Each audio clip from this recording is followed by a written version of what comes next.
Bienvenidos a la Noche Cósmica de la Oveja Eléctrica, el programa de ciencia y pensamiento de Canal 22, en donde hoy hablaremos de las simetrías ocultas que atraviesan el arte, desde los murales prehispánicos hasta el Guernica de Picasso, en la segunda parte de una interesante conversación con el doctor Francisco Fernández de Miguel, investigador de la División de Neurociencias del Instituto de Fisiología de la UNAM.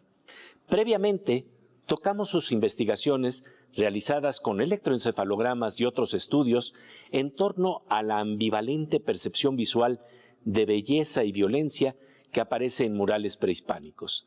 El horror que se esconde detrás de hermosos colores contrastantes nos hace dejar de lado, aunque no del todo, el agresivo sacrificio de varios individuos presente en el mural de Cacaxtla llamado La Batalla, realizado entre los años 750 y 850. Hoy hablaremos de lo que tal vez es un efecto catártico que hace que el dolor y el horror se resignifiquen con la memoria y la belleza de las simetrías y geometrías ocultas en el arte. ¿Por qué, por ejemplo, el Guernica de Picasso, creado en 1937, nos conmueve profundamente y tiene un efecto catártico liberador, tanto por lo que nos describe como por la forma de decirlo?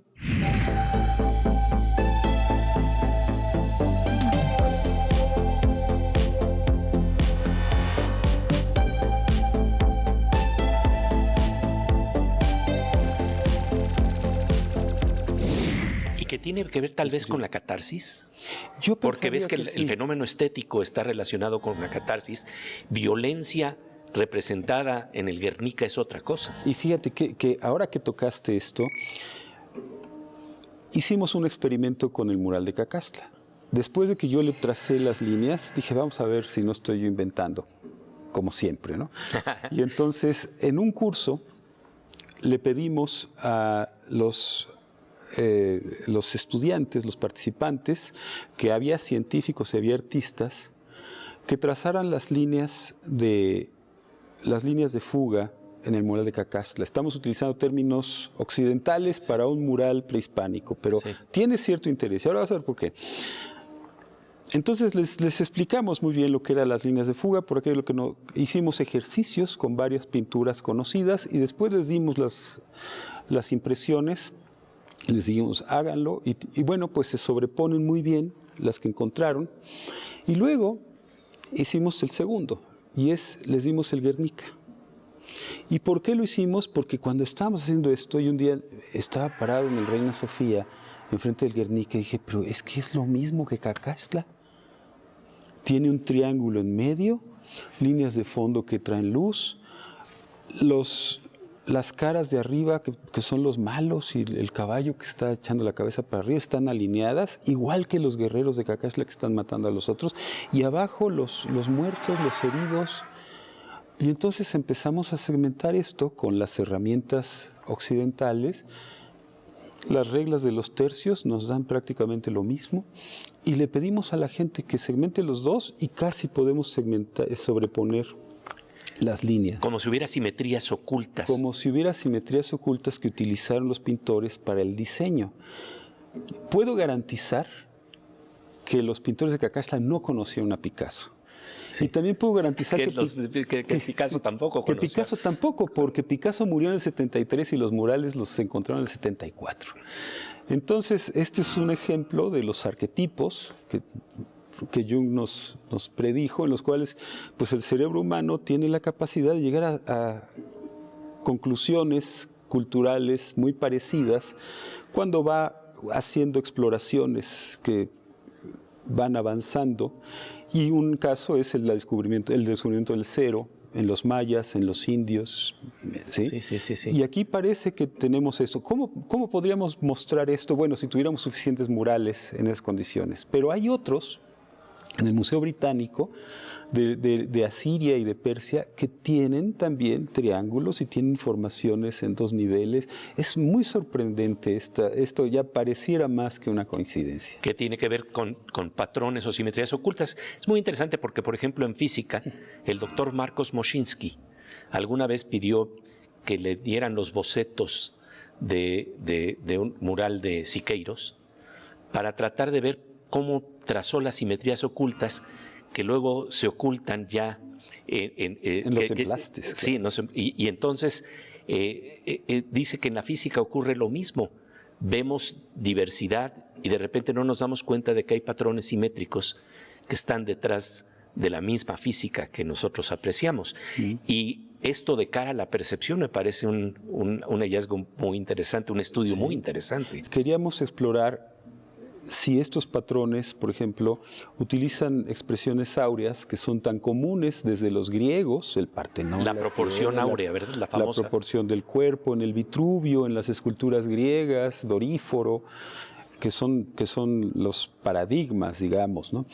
Dalí las usó, pero aquí se veía que podrían estar, y entonces empezamos a utilizar proporciones áureas en los murales de Cacaxtla. Vamos, las series de Fibonacci, estas aparecen una tras otra, en todas partes las puedes sobreponer, son ajustes empíricos. Las simetrías y geometrías ocultas tras el arte prehispánico se volvieron un reto de investigación para el doctor Francisco Fernández de Miguel y su equipo. Mediante el uso de la inteligencia artificial, estudiaron las conexiones matemáticas que se dan no tan solo en el arte prehispánico, sino también en grabados japoneses o en la obra de Durero. Después del corte, seguiremos conversando sobre esta interesante historia. Mientras tanto, pasamos a una sección con nuestra querida compañera Aura López, que nos habla de investigaciones de vanguardia y proyectos vinculados al conocimiento que se impulsan hoy en día en nuestro país.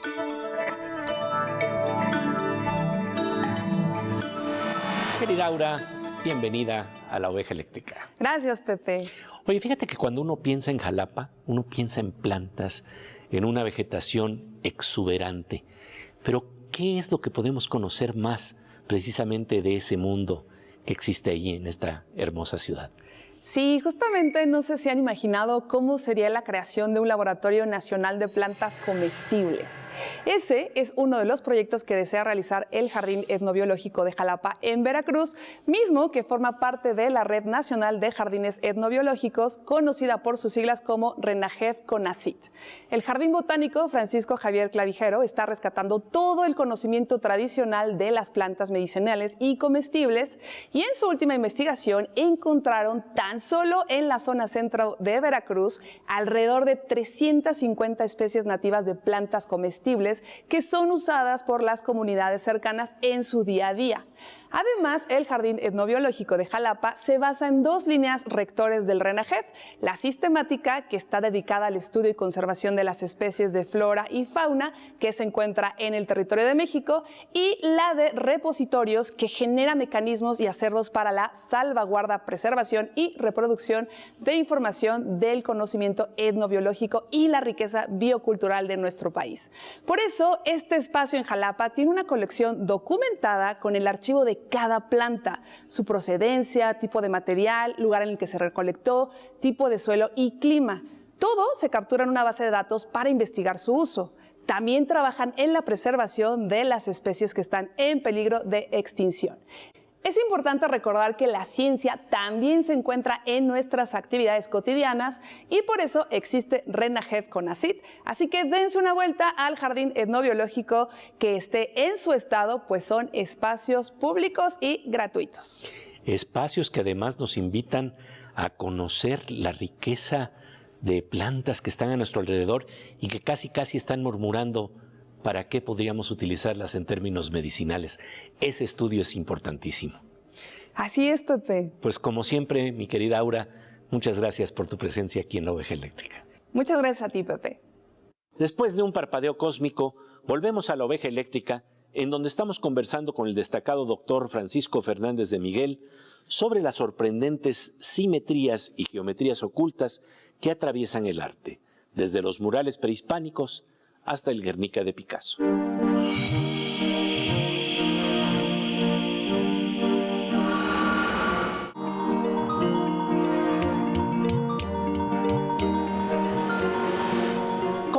Con tintes verdes y dorados que permiten ver las simetrías universales de nuestros rostros, estamos de regreso en la noche cósmica de la Oveja Eléctrica, donde seguimos conversando con Francisco Fernández de Miguel, destacado neurocientífico mexicano que investiga, entre otros temas, la percepción del arte visual. Justamente durante la pandemia, junto con un grupo interdisciplinario de investigadores, se dedicó a estudiar, mediante el uso de la inteligencia artificial, las proporciones matemáticas que aparecen tanto en el arte prehispánico o en el arte griego o japonés. Hay un mismo patrón universal.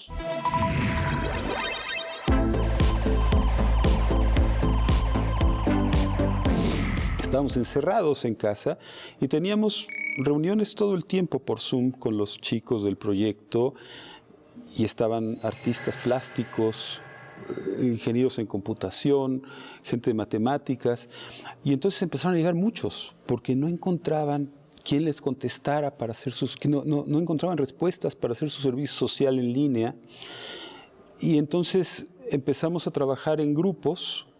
Estaba nuestro colega Adolfo Mantilla, que es un curador brillantísimo. Estaba Yoko Takane, que es una matemática espléndida, y varios profesores además que pues forman parte del grupo.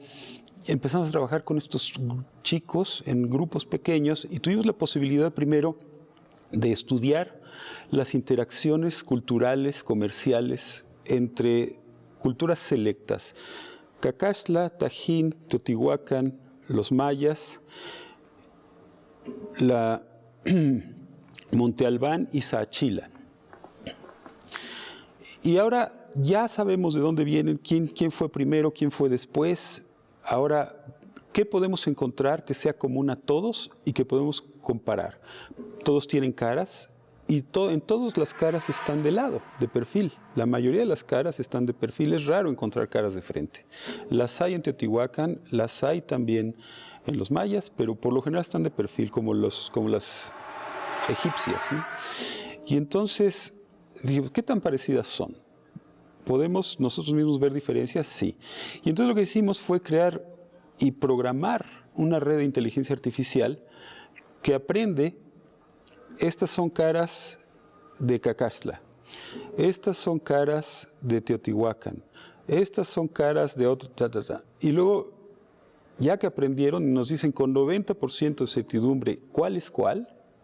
Los empezamos a tratar de engañar y les metimos caras de grabados japoneses o de las ruinas egipcias. Y dicen, fuera. El patrón de belleza de esta cultura está claro.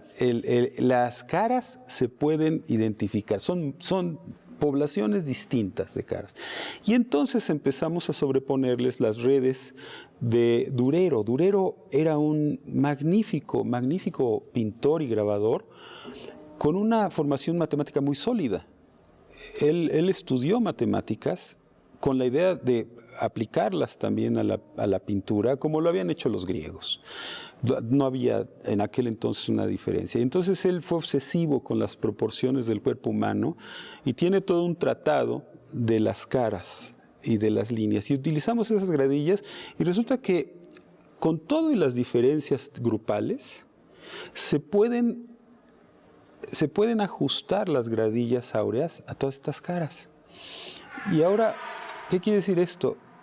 Todos conocían o usaban las proporciones áureas. ¿Las conocían conscientemente? Yo supongo que sí, porque están en la naturaleza y eran muy buenos matemáticos, a final de cuentas. Los mayas tenían el cero, tenían un calendario igual al que tenemos hoy en precisión. Pero ¿quién fue primero? Y entonces, comparando quién hizo qué primero? Resulta que muchas de las cosas que hicieron los mayas las habían hecho 600 años antes los mixtecos. Y ahí aparece también la proporción áurea. Entonces, a lo mejor los mixtecos sabían más matemáticas de las que nos imaginamos. Y quiero aclarar con esto que no estoy dando por sentado que es conocimiento. Son aproximaciones, son hipótesis, porque pudo haber mucho material que ha desaparecido, al que no tenemos acceso. Pero nos ha dado lugar a plantear estas hipótesis.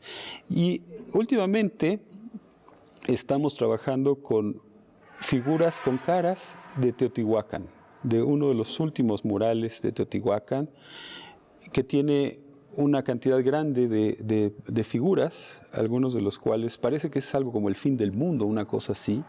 Hay diversas interpretaciones, no me voy a meter en eso en este momento, pero las caras, parece que uno está viendo los Simpson en la época de los náhuatl, de los teotihuacanos, la parte de adelante, pero muy poco cerebro, no tienen nuca. Son figuras que consideraríamos con un retraso mental importante, anencefálicos prácticamente. La sorpresa es que las proporciones áureas también se ajustan de una manera completamente distinta que en las otras culturas.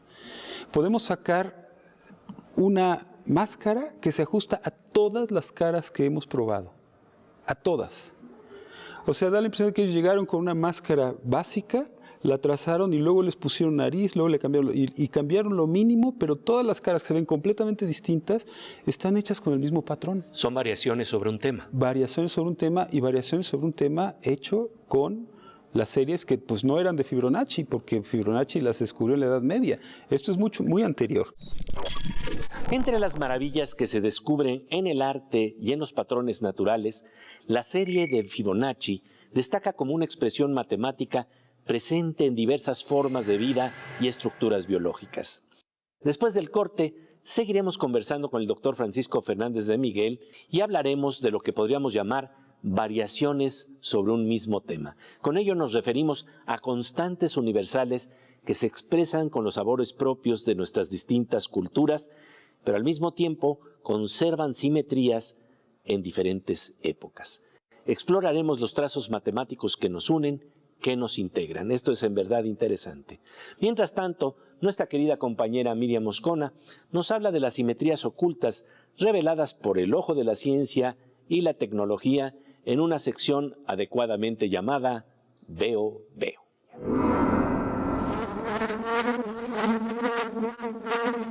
Querida Miriam Moscona, como siempre, un gusto encontrarnos aquí en La Oveja Eléctrica. Gracias, mi querido Pepe. Y veo una estrellita ahí en tus ojos. ¿De qué está hecha?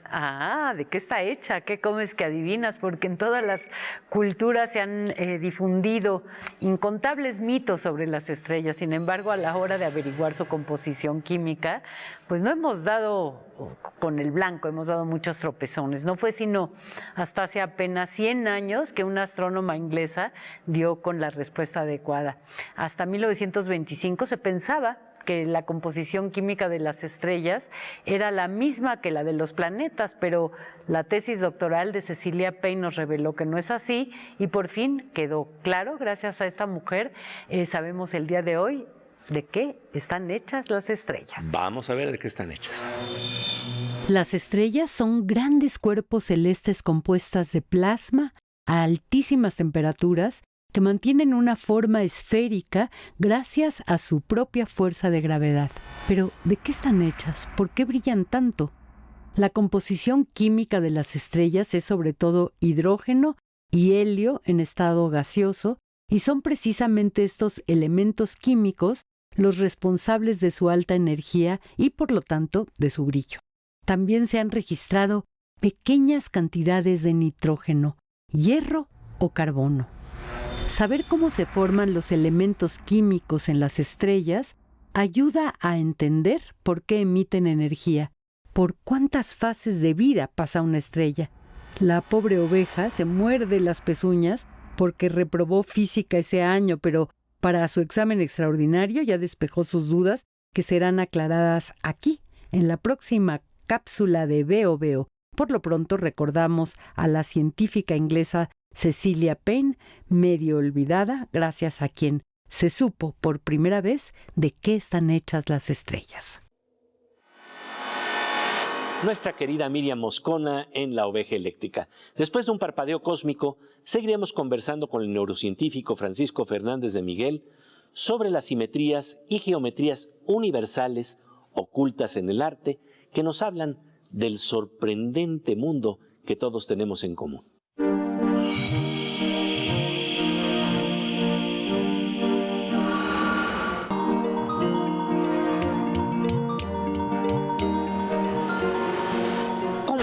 Con tintes verdes y dorados que ilumina las proporciones matemáticas detrás de lo que observamos, estamos de regreso en la noche cósmica de La Oveja Eléctrica para seguir conversando con el doctor Francisco Fernández de Miguel, quien, atraído por las simetrías ocultas en las obras de arte visual, estudia las variaciones sobre un tema que se dan en patrones recurrentes, en procesos que son similares y que aparecen también en obras musicales que guardan la misma estructura armónica del tema original y matemáticamente cada parte se asocia una con la otra.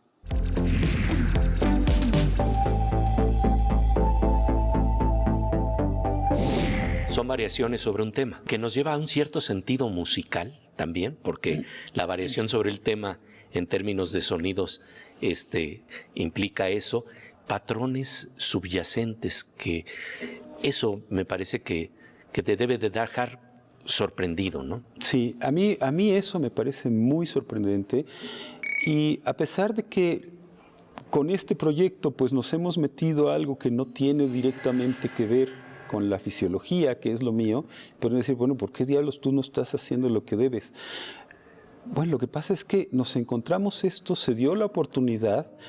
Y me acuerdo mucho del poema de Ítaca, de Cavafis. Lo que importa no es el fin, lo que importa es el camino, ¿no? Lo que vamos encontrando, lo que nos va enriqueciendo, lo que nos va dando la experiencia. Porque implica esto, el descubrir estos patrones de elegancia matemática que son tan connaturales que de una manera espontánea los podemos plantear en nuestros dibujos y no sabemos que estamos siguiendo una matemática oculta, elegante. Sí, y por otro lado, que nos da una idea de algo que no podríamos saber quizás de muchas otras formas.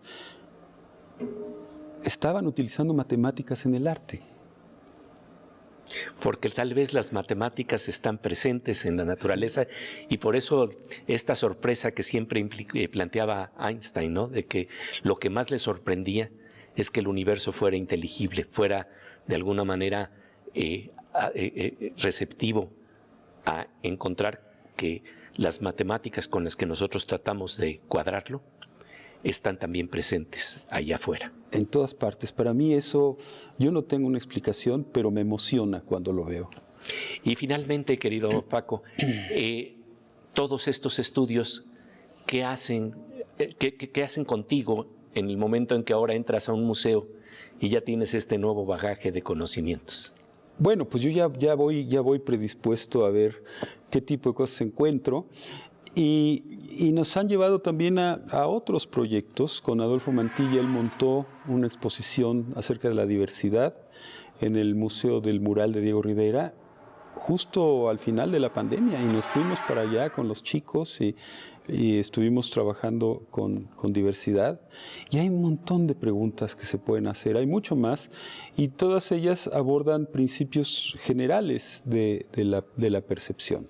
Entonces, a mí me gusta pensar en qué somos comunes, no en qué somos diversos. O sea, en qué somos comunes. Y ese es el tipo de estudios que estamos buscando. Tenemos que encontrar paradigmas que nos permitan dar respuestas casi sí o no con seres humanos, que no somos particularmente simples. Entonces, siempre que entro, y los muchachos les pasa lo mismo. Ahora los artistas han estado haciendo muchas cosas con violencia y belleza, pero también se han ido a las colonias a pintar murales. Una de las chicas, Nacheli Magalón, está ahora en Sinaloa, donde hay tanta violencia haciendo un proyecto de pintura urbana que tiene mucho fundamento en lo que hemos estado haciendo, y ha habido incluso alguna exposición de pintura que está hecha con base en la violencia y belleza de los murales de Cacaxtla, por otra de las alumnas, Aline Pérez. Entonces, sí nos ha impactado, sí nos ha cambiado la forma de pensar. Yo ya entro a las pinturas y estoy pensando a ver qué vamos a hacer con esto, ¿no? Entonces, y además, bueno, la gente que ha ido al museo ha tenido la opción de ver este tipo de investigación y de participar en un experimento, lo cual a mí me parece una experiencia muy útil para una sociedad que requiere mucha educación científica. Y que necesita procesar las emociones de una manera distinta para enfrentar la violencia también de otra manera. Y el arte tiene ahí alguna función muy importante porque, como tú bien lo planteas, hay una interfase entre las matemáticas y las emociones que es verdaderamente asombrosa de estudiar. Sí, y algo que quisiera comentar al final, y que lo digo en otros foros, es lo siguiente. Este tipo de investigación, que es de manera natural interesante, porque percibimos que la belleza y las neurociencias, o el arte y las neurociencias, tienen algo que ver, y qué bueno que lo estamos estudiando, no es una forma directa de hacer investigación por la dificultad que tiene. No tenemos la opción a generar conocimiento como lo haríamos estudiando una célula, donde tenemos control de todas las variables y sabemos que nos estamos acercando mucho a la verdad. Nuestros experimentos nos dicen, esto podría ir por acá, y nos permiten generar nuevas hipótesis. Son experimentos al fin, y tratamos de que estén bien hechos. Pues, querido Paco, de verdad, muchísimas gracias por esta conversación que nos hace entender las simetrías ocultas detrás de los ojos de la oveja eléctrica. Muchas gracias a ti, Pepe, qué gusto. Percepción del arte visual, simetrías ocultas, nuevas maneras de vernos. Todo esto forma parte de los estudios del doctor Francisco Fernández de Miguel. ¿Cómo afectan propuestas como la que nos cuenta Francisco de murales urbanos en Sinaloa, en donde la belleza se resignifica en medio de la violencia? Como decía Carlos Monsiváis, el arte y la cultura, opuestos al fanatismo y al fundamentalismo, representan una forma de resistencia ante la barbarie. Si bien el arte no ha detenido la violencia, Monsiváis subraya que la estrecha relación entre ética y estética, en la mayoría de los casos, permite no ceder ante las tentaciones de la irracionalidad. Agradecemos profundamente la presencia generosa del doctor Francisco Fernández de Miguel en La Oveja Eléctrica. Y ya que estamos hablando de generosidad, se acerca nuestro querido Fernando Rivera Calderón, quien siempre nos comparte las bondades universales, catárticas, liberadoras de la música y el humor.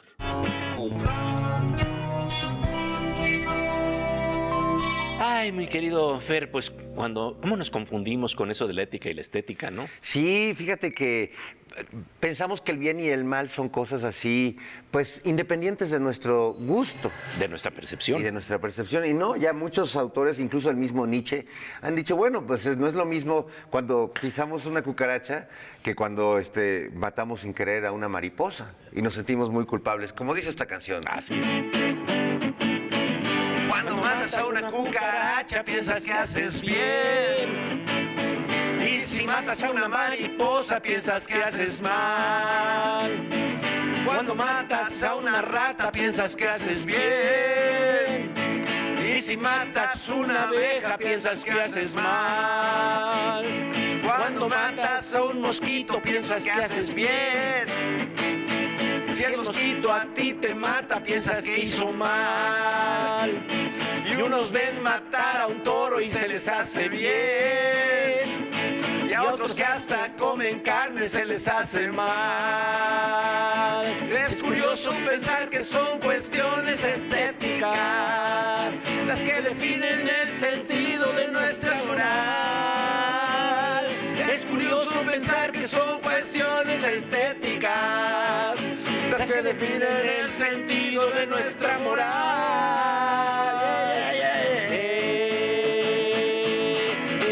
Y es que la moral Es un árbol que da moras, Pepe. Así es.